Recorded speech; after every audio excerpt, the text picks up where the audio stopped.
ಇವತ್ತು ಬೆಳಗ್ಗೆ ಬಿಟ್ಟಿರೋ ಪ್ರೋಮೋದಲ್ಲಿ ಕಲರ್ಸ್ ಕನ್ನಡದವರು ಒಂದು ಪ್ರೋಮೋ ಅಪ್ಡೇಟ್ ಮಾಡವ್ರೆ. ಗಿಲ್ಲಿ ಮತ್ತೆ ಕಾವ್ಯ ಕುತ್ಕೊಂಡಿರ್ತಾರೆ. ಗಿಲ್ಲಿ ಕಾವ್ಯ ರೇಗಿಸ್ತಾ ಇರ್ತಾನೆ.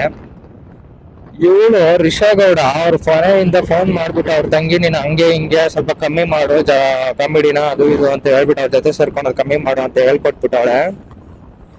ಇವಳು ಹೆವಿ ಹುರ್ಕೊಂಬಿಟ್ಟವಳೆ. ಅಲ್ಲ, ಫಸ್ಟ್ ಆಫ್ ಆಲ್ ಬಂದಿದ್ದೆ ಇವಳು ಬಂದ್ಬಿಟ್ಟು ಏನೋ ಚಂದ್ರಪ್ರಭುನ ಗಿಲ್ಲಿನ ಆಟ ಆಡ್ಸ್ಕೊಂಡು ಇವಳು ಹೈಲೈಟ್ ಆಗಿ ಸ್ಕ್ರೀನ್ ಪ್ರೆಸೆನ್ಸ್ ಎಲ್ಲ ತಗೊಂಡಿದ್ ಇವಳು, ಬಕೆಟ್ ಹಿಡ್ದಿದ್ ಇವಳು. ಅದ್ರಲ್ಲಿ ನೋಡಿದ್ರೆ ನೀನ್ ಬಕೆಟ್ ಹಿಡ್ಕೊಂಡ್ ಜೀವನ ಮಾಡ್ತಾ ಇದ್ಯಾ ಕಾವ್ಯಾಗೆ ಹಂಗೆ ಹಿಂಗೆ ಅಂತ ಅಂತವಳೆ. ನನ್ಗೆ ಉರ್ದೇ ಹೋಯ್ತು, ಯಾರು ಇವಳು ಹಿಂಗ ಅನ್ನಕ್ಕೆ ಅಂತ.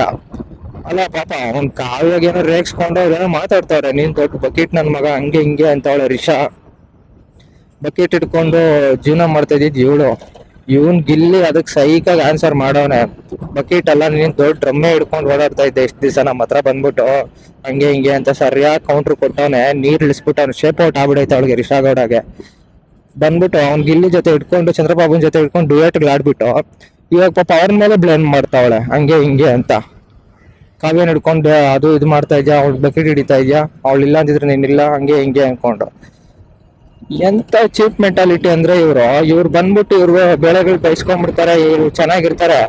ಆಗ್ಲಿಲ್ಲ ಅಂತ ಅಂದವಾಗ ಬೇರೆಯವ್ರನ್ನ ಬ್ಲೇಮ್ ಮಾಡೋದು, ಬೇರೆಯವ್ರ ಮೇಲೆ ಕೆಟ್ಟಪ್ಪ ಅಂದ ಕೊಡೋದು. ಕಚಡ ನನ್ ಮಕ್ಳು.